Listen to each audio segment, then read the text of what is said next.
Hello, and welcome to day 15 of Vlog Every Day in April. My name is Ellen, and today's topic is indwelling and other methods of channeling. So, what is channeling? Channeling is, I just heard, siphoning messages. So that's an interesting way of putting it. My guides, it feels like they definitely want to say something, so I'll let them go ahead.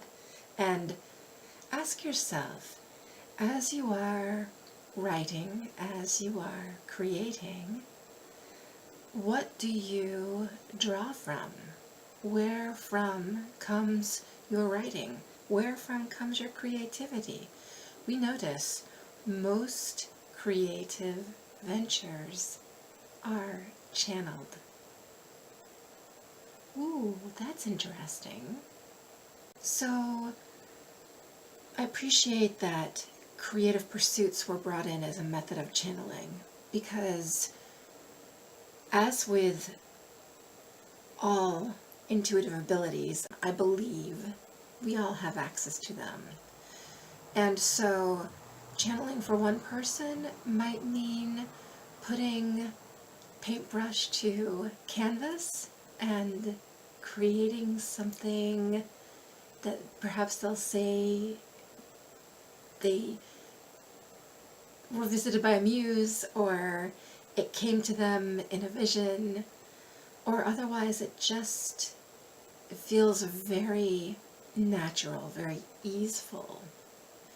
Same thing with channeled writing. It may be that we've created an outline to plan a book, for example, or even a blog post. And then we get to writing, and do you ever find that the words just seem to come without effort? And you might actually find yourself wondering, holy crap, where did that all come from? You know that you were a participant in it, and yet there's something about it that just feels, I don't know, magical? The word effortless comes up again. Because in my experience, channeling has an effortlessness about it, because it bypasses our ego. It bypasses the mechanics that we put upon things. So, channeling is bringing through the energy of other influences, and other influences are most likely going to be spirit energies, angel energies, ascended master energies, off-worlder energies, whatever it may be.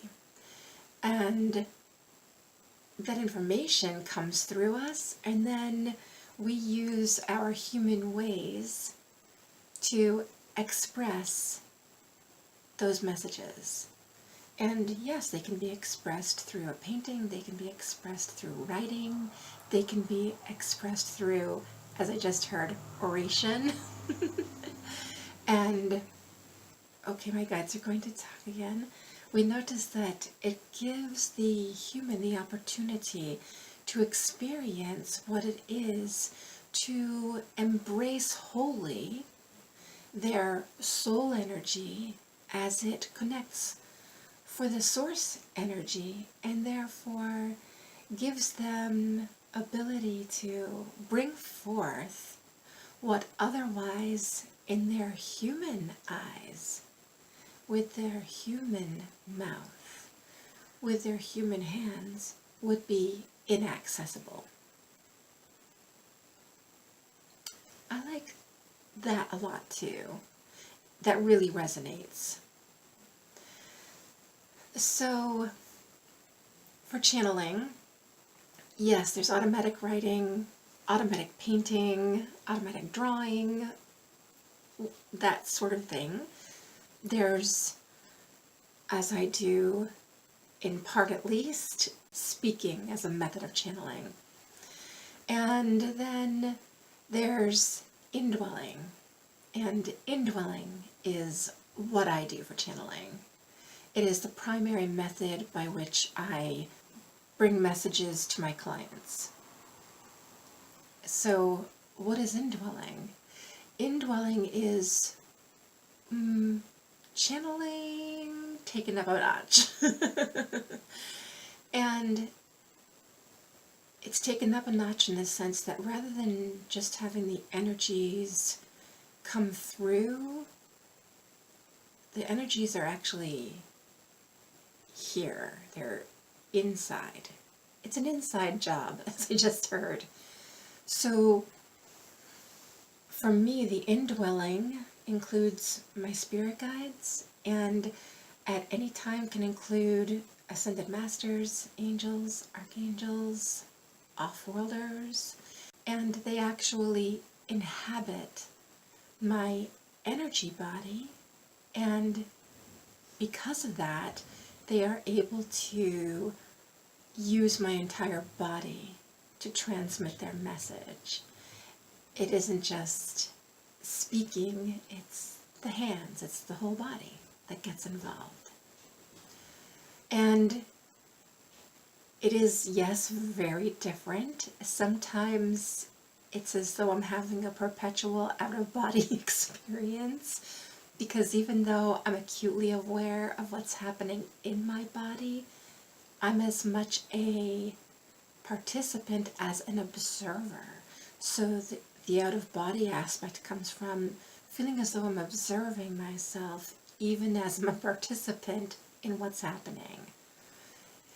There is a woman who channeled books from an energy called Seth. And this author, whose name is Jane Roberts. Ooh, I love that it came to me. Thank you. Jane Roberts. Her experience was also a sort of indwelling, with a big caveat. For her, when she had this indwelling energy come into her, it didn't stay in her all the time. It entered and exited depending on what she was planning as far as working with this channeling. Her out-of-body experience was complete. When the energy came in, it was as though she was pushed out. So when the session, channeling session, concluded, then the energy would exit and she would re-enter her body, having no idea what had just transpired. She was off on an astral journey of her own, doing her own thing. That is not what this is. And I'm not sure that I'll get to that point. Will I ever get to that point that I can allow myself to surrender that much to it? Oh, well, that'll be interesting. We'll see. For me, it's a co-creative experience. And yeah, I just heard because that's the way I prefer it. Yeah, I think I've mentioned before, I'm a bit of a control freak.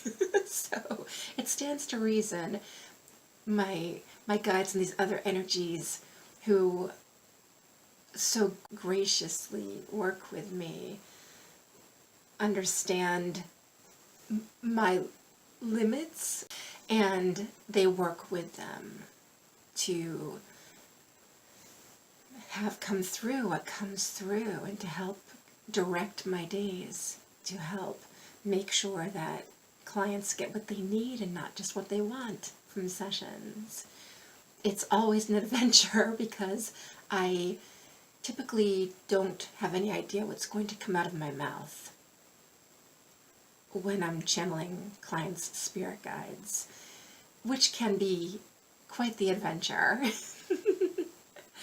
And the other way that this way of channeling has impacted me is that it's actually permitted me, on one occasion so far, to fully engage with the energy of a client's father who passed. that was very different for me, only because the Father wanting to express and validate who he was had me feel what made him pass. And because of the level of engagement with that energy, it was as though I was living it myself. A little uncomfortable. My client also commented that my voice changed. It changed in tone, it changed in cadence, and he said it sounded just like his father's voice used to sound. And that was a surprise to me too. I was like, oh, it's cool. I do notice a shift in my tone, sometimes my accent, when channeling guides, angels, etc. However, that was a first for our client to identify through that method his father's voice. It was very cool, I have to say. So how do we get from automatic writing, let's say, to indwelling? Do we? Is that a thing? Obviously it's a thing for me, and it must be a thing for others, because I'm not in this for myself, for sure. And yet, is this something that could be more mainstream, more normalized? Is it? We notice that as the ascension continues, as people are more open, as people are more willing, as people surrender their ego, they will have an opportunity to invest in the indwelling, as it will be more easeful, and they will find new expression for their abilities, for their purpose. Oh, I really like that a lot. And also we would mention, perhaps you have noticed the change in demeanor, the change in expression, the change in voice. And it is because no longer is it Ellen's spirit guides who speak, rather it is an angel. And in this, understand that energies of this nature have a form of their own personality, even though there is no ego, even though there is no pride or governance. Instead, there is light, love, always heart.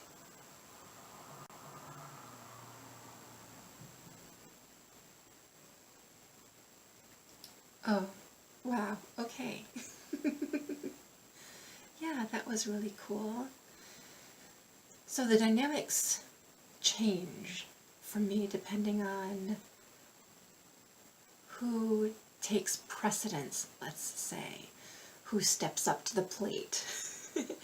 And the cool thing about that is that at any one time, there could probably be dozens of these energies associated with my energy body. And so when I open to permitting that expression, even though it's less and less about permitting and more about just letting it flow, yes, it can be a fascinating thing to feel the differences in the energy, and that's that why factor. Why did my spirit guides back off and the angel step forward? Was it for demonstration purposes? Yes, at least in part. And I just so appreciate that that's possible, and appreciate that I have the opportunity to experience it. So, that's all to say. Here's your invitation to open yourself to channeling. If you haven't worked with channeling energies before, then I just heard start small. And that's in the sense of prohibit yourself from putting pressure upon yourself, undue pressure, to perform at a certain rate, to progress at a certain rate.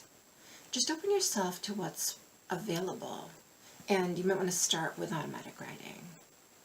If you're a painter or other creative, apply yourself to those things that you create and open yourself and be curious about what might happen if you pick up whatever is your tool of trade and permit yourself really to just be guided. Notice what comes up. Pay attention to what you're seeing clairvoyantly, feeling clairsentiently, hearing clairaudiently.